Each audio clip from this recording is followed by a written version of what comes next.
부인이 김건희 씨에게 선물한 로저 비비의 백이 사회적 예의 차원이었다는 김기현 국민의힘 의원의 해명을 두고 여야 양쪽에서 비판이 나오고 있습니다.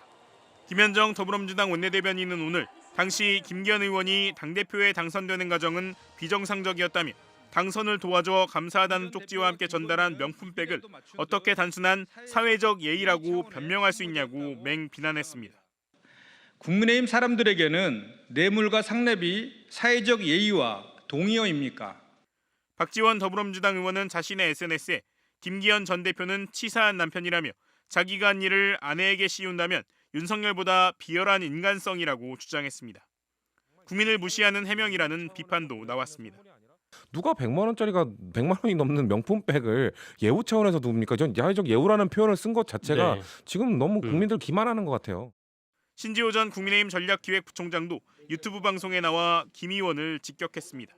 저는 저기서 빡쳤어요. 네. 예. 김기현 의원이 해명을 하는데 사회적 예의 차원이다. 네. 그러면 돈 없는 사람은 예의도 못 지킨다는 거냐, 김기현? 답을 한번 해보죠. 그러면서 신 전 부총장은 김기현 의원은 판사 출신이다. 처벌을 받더라도 뇌물죄가 아닌 청탁금지법, 이른바 김영란법으로 받으려는 계산이 깔려있는 것 같다고 분석했습니다. 일각에선 이른바 내로남불이라는 비판도 일고 있습니다. 바로 김건희 씨에게 로저 비비의 백을 준 무렵이었던 지난 2023년 초, 당시 김 대표는 이른바 민주당 돈봉투 사건을 두고 뇌물이라는 표현을 써가며 민주당을 맹폭했습니다. 어느 누가 송영길을 위해 송영길도 모르게 뇌물을 받아 돈 봉투를 살포하겠습니까?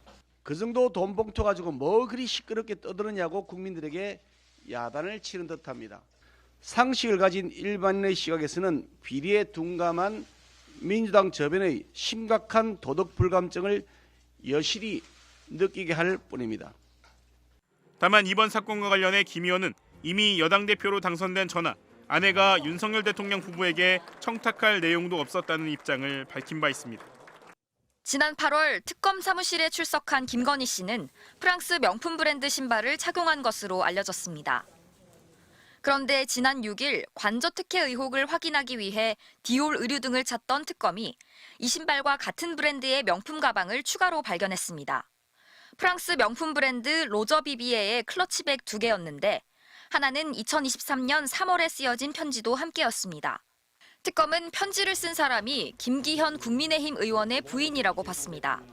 편지에는 김 의원의 당대표 당선을 도와주셔서 감사하다는 내용이 포함된 걸로 전해졌습니다. 특검은 곧바로 추가 압수수색 영장을 받아 해당 가방을 확보했습니다. 영장에 김 씨를 피의자로 적시하고 청탁금지법과 정당법 위반 혐의를 적용한 걸로 알려졌습니다. 김건희 씨가 김 의원을 당선시켜달라는 청탁을 들어주고 그 대가로 가방을 받은 게 아닌지 확인하고 있습니다. 특검은 앞서 통일교 교인들을 국민의힘에 대거 입당시켜 전당대회에 개입한 혐의로 김 씨와 한학자 총재 등을 추가 기소했는데 김기현 의원이 통일교 당원들의 도움을 받은 게 아닌지 의심하고 있습니다. 국민의힘 전당대회 뒤 100만 원대의 명품 클러치가 오갔다는 사실은 당사자들도 인정하고 있습니다. 하지만 김건희 씨 측은 사회적, 의례적 차원의 선물이었고 어떠한 청탁도 없었다고 밝혔습니다. 김 의원도 아내가 신임 여당 대표의 배우자로서 선물했다면서 덕담 차원의 간단한 인사말을 기재한 메모를 동봉했다고 혐의를 부인했습니다. MBC 뉴스 남효정입니다. 지난 2023년 3월 국민의힘 새 당대표를 뽑는 전당대회. 어퍼컷 세레모니를 선보인 윤석열 전 대통령은 당원들을 이렇게 독려했습니다. 당의 위기를 정치적 기회로 악용하면 절대 안 됩니다. 우리는 어떠한 부당한 세력과도 주저하지 말고 두려워하지 말아야 됩니다. 본인이 내부 총질하는 당대표라 비난했던 이준석 전 대표가 물러난 뒤 치러진 전당대회였습니다. 당시 국민의힘 전당대회에선 시작부터 끝까지 윤심 논란이 일었습니다. 2022년 12월 김기현 의원이 당대표 선거에 출마하겠다고 선언했을 당시 지지율은 나경원, 안철수 의원, 유승민 전 의원에 이은 4위. 비윤, 유승민 전 의원이 국민 여론조사에서 앞서자 국민의힘은 국민 여론조사를 완전히 배제하고 당원 투표만 100% 반영하는 걸로 선거의 규칙을 아예 바꿔버렸습니다. 유 전 의원이 스스로 물러난 뒤엔 윤 대통령이 나경원 당시 저출산 고령사회위원회 부위원장을 해임하며 이른바 불출마 신호를 보냈습니다.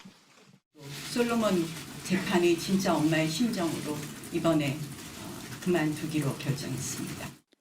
김 의원보다 지지율이 높던 안철수 의원을 향해선 대통령실 고위 인사가 공개 비난을 서슴지 않았습니다. 안윤 연대라는 표현을 누가 썼습니까?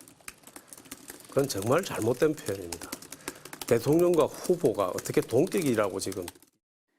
윤핵관 권성동 의원의 불출마 선언에 또 다른 윤핵관 장제원 전 의원과의 김장연대까지 결성되며 유일한 친윤 후보로 남은 김 의원은 2023년 3월 8일 당대표에 선출됐습니다. 전당대회 9일 뒤 고맙다는 인사와 함께 김건희 씨에게 전달된 명품 클러치백은 2년여 만에 세상의 모습을 드러내 석연치 않았던 당시 과정들을 소환하고 있습니다. MBC 뉴스 홍신영입니다.